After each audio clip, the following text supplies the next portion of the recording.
रसिक मुरारी जी के गुरुदेव धारंदा नामक स्थान में रहने लगे थे। वहां किसी भगत ने बहुत बानपुर नाम के गांव की जमीन उनके नाम कर दी थी संत सेवा के लिए। उन दिनों बानपुर में एक नया जो नवाब वो आया, वो बड़ा दुष्ट स्वभाव का था। उसने आकर देखा इतनी सुंदर लहलाती अन्न की खेती और किसी की नहीं, किसकी है? बोले धारंदा में रहते हैं श्री श्यामानंद नाम के एक महात्मा, उनकी। वो दुष्ट तो था ही, आया आश्रम और बड़ा दुर्वचन बोला। नवाब था और आदेश कर लिया कि इनकी सारी संपत्ति अपहरण कर ली जाए, राज कब्जे में ले ली जाए। श्यामानंद जी ने विचार किया कि इस जमीन को कैसे छुड़ाया जाए, इससे तो बहुत से संतों का रोज भंडारा होता था। तो गुरु जी को अपने शिष्य की महिमा याद आई, रसिक मुरारी की। अब उसके यहां भेजा रसिक मुरारी जी को कि आप जाओ दुष्ट के पास। रसिक मुरारी जी भी चले तो उनके जो शिष्य जन थे उनको बड़ा भय हुआ। रसिक मुरारी जी के शिष्य जो थे वो नवाब की ही सेवा में कुछ पदरत थे, मुनीम जिसे कहते हैं, मुंशी मुनीम आदि पदों पे। उन्होंने देखा कि गुरुजी जा रहे हैं तो भारी अपमान कर देगा गुरुजी का, हो सकता है जान पर भी बात आ जाए, मरवा डाले। रसिक मुरारी जी को 3 दिन उन्होंने जबरदस्ती प्रेम से विवश करके अपने पास रखा। जब नवाब ने यह सुना कि 3 दिन तक हमारे भय से इन मुनीमों ने उनकी रक्षा की है रसिक मुरारी की, तो उन्होंने बुलाया उनको और कहा जाओ अपने गुरु को लिवा के लाओ, मैं देखता हूं कितना करामाती है वो। पालकी राजा की तरफ से रसिक मुरारी जी गुरुदेव के चरणों का ध्यान करके बैठ गए पालकी में। वो पहले से तैयारी की गई थी। हाथी को मदिरा पिलाकर मत वाले हाथी को बार बार वेद कर गुस्सा कर दिया गया था। कहार वहीं पालकी सामने ले गए जहां मत वाला हाथी आ रहा था, दहाड़ता हुआ, चिघाड़ता हुआ। पालकी छोड़ी और भाग गए। हाथी के सामने कोई टिकना, पर आप बिल्कुल विचलित नहीं हुए। बड़ी चेहरे पर शांति है, कोई भय नहीं, मुस्कुराहट है। हाथी मतवाला चिघाड़ता हुआ आ रहा है, महावत बार बार अंकुश कर रहा है। नजदीक गए, ऐसे हाथ फेर दिया, कृष्ण कृष्ण कृष्ण बोलो, कृष्ण कृष्ण बोलो। देखो तुम भगवान के अंश हो, तमोगुण स्वभाव धारण करके तुम हाथी योनि में हो। तुम्हारा हाथी स्वरूप नहीं, तुम तो भगवद अंश हो। ये क्रोध करना तुम्हें उचित नहीं है। ये तामसिक स्वभाव छोड़ो और कृष्ण बोलो, कृष्ण बोलो, कृष्ण बोलो। घुटने टेक दिए हाथी ने, मस्तक रख दिया रसिक मुरारी जी। और वो अपने महल की छज्जे से देख रहा था राजा बादशाह। देखते हैं ये मत वाला हाथी कैसे मारता है।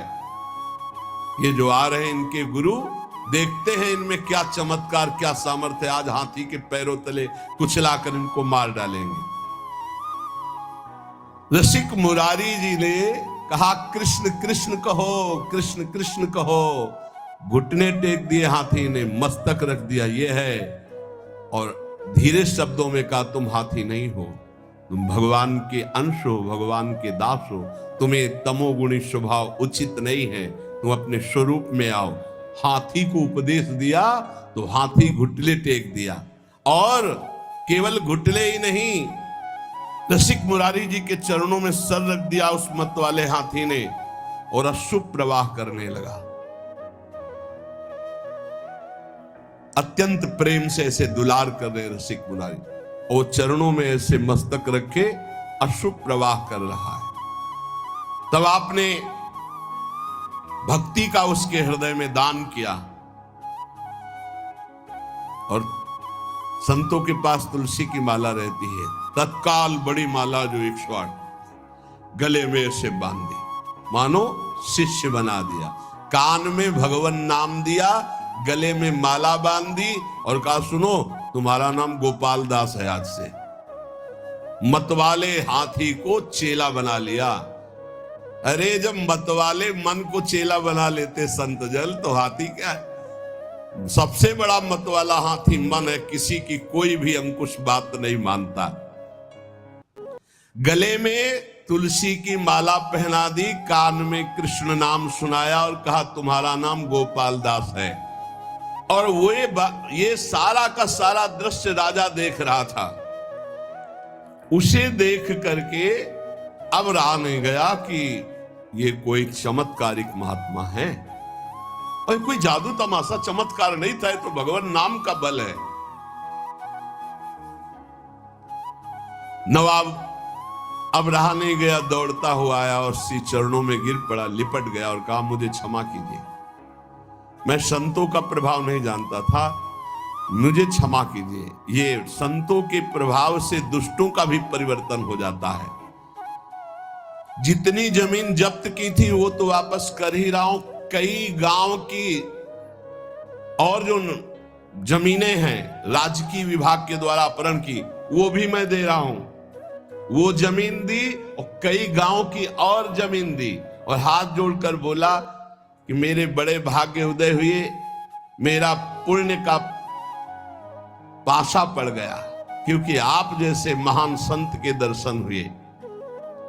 रसिक मुरारी जी ने कृपा करके गजराज का नाम गोपाल दास रखा, भक्त गोपाल दास। अब वो गजराज पीछे पीछे जैसे गाय के पीछे बछड़ा चलता है, ऐसे रसिक मुरारी के पीछे पीछे चल पड़ा।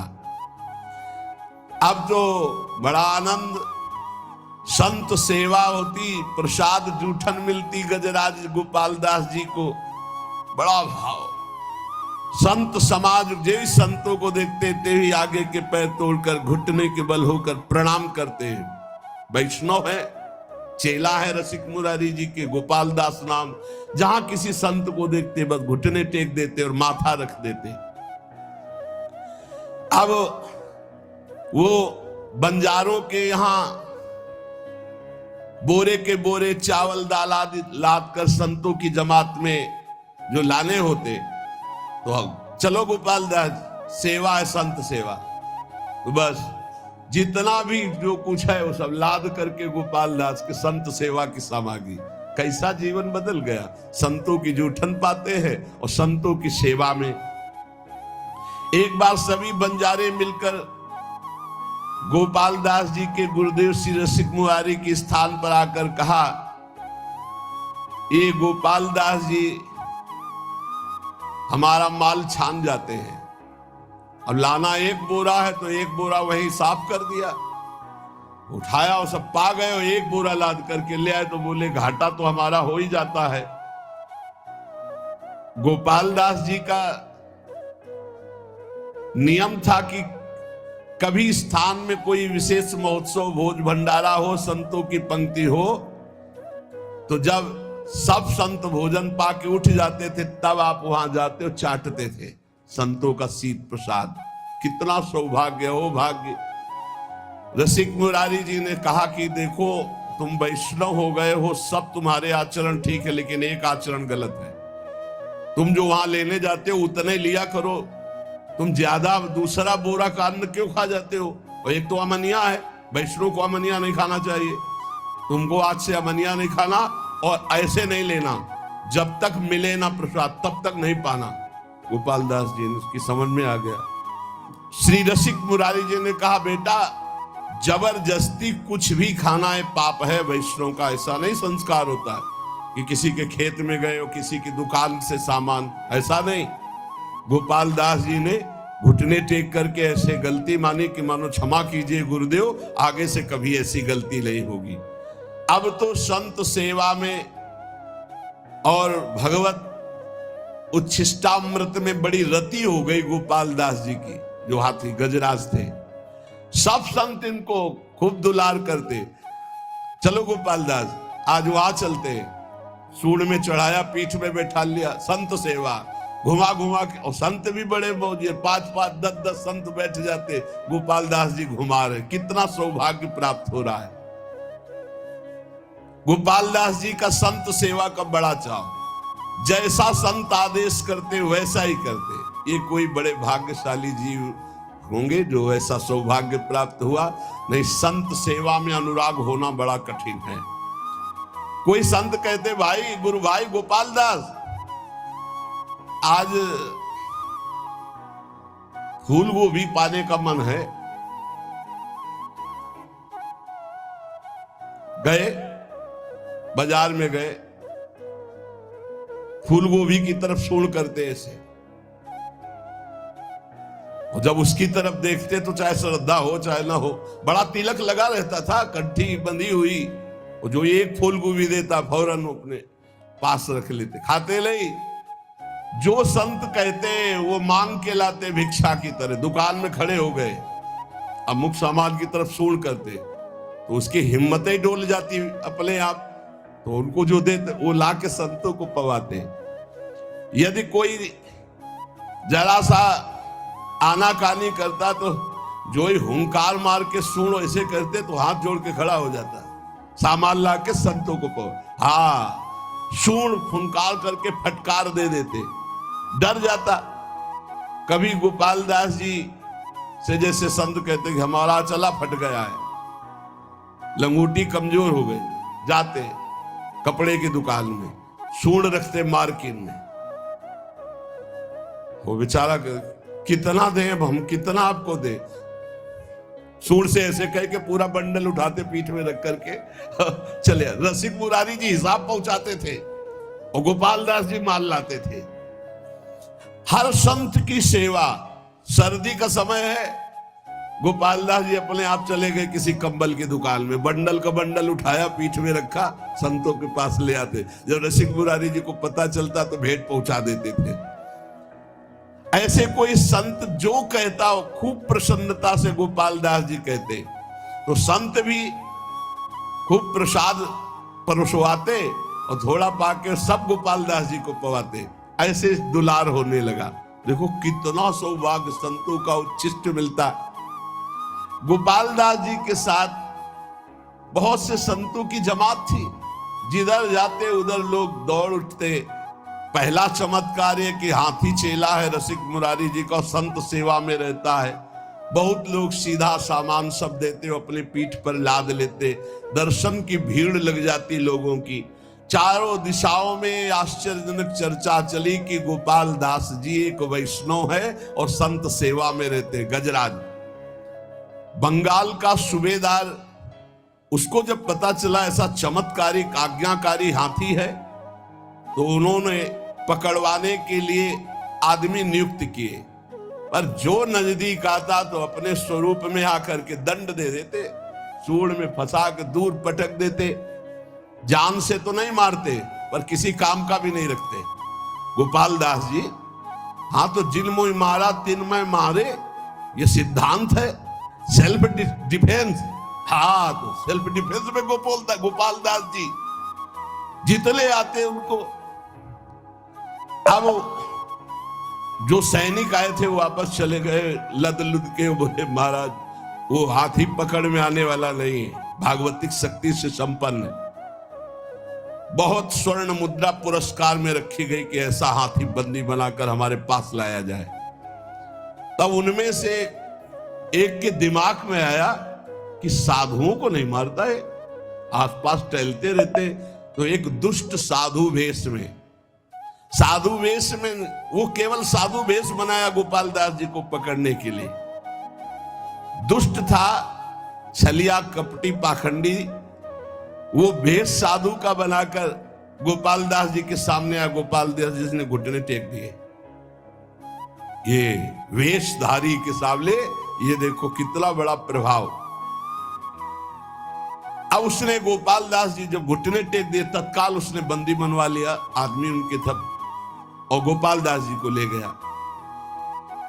वहां जब ले गया तो जल और भोजन आदि अर्पित किया। एकदम नहीं खाया, क्योंकि संतों का जूठन, भगवान का प्रसाद पाने का गुरुजी ने नियम दिया है। कई दिन हो गए ना अन्न लिया न जल लिया, क्योंकि प्रसादी नहीं है वहां। सूबेदार के कहने पर बिल्कुल ना अन्न न जल, कुछ भी जब नहीं खाया तो सलाह ली कि क्या है, तो उनका शायद ये भगत है, इसको गंगा जी में ले जाया जाए तो शायद गंगा जल पान कर ले, नहीं तो ऐसे तो प्राण निकल जाएंगे, काफी दिन हो गए कुछ खाया पिया नहीं। तो जे भी गंगा जी ले गए तो गंगा की जलधारा में खड़े हुए गुरुदेव का ध्यान किया, अपने शरीर को छोड़ दिया। ये गंगा जी में जाकर देखो क्या सदगति हुई। एक कहा तमोगुणी हाथी शरीर, और कहा इतनी बड़ी निष्ठा कि गुरुदेव ने कहा कि बिना भोग लगाए अमनिया नहीं पाते, तुम बंजारे के यहां से अमनिया नहीं, ऐसे नहीं पाया। उस दिन से छोड़ दिया था, जल और प्रसाद ही पाते जो भगवद अर्पित, अन्यथा नहीं। अब वहां कहां भगवद अर्पित वैष्णव का मिले, इसलिए जब उनको विचार करवाया गया कि वैष्णव शायद ऐसे ना पिए तो गंगा जल तो पी लेगा, भगवान का चरणामृत है गंगा जल, तो गंगा जी में ले गए। तो वहीं खड़े होकर गुरु जी का ध्यान किया और जोर से पुकारा कृष्ण, और अपने शरीर का त्याग कर दिया। अर्थात भगवत प्राप्त महात्मा की जो सदगति, वही सदगति गोपाल दास जी की हुई।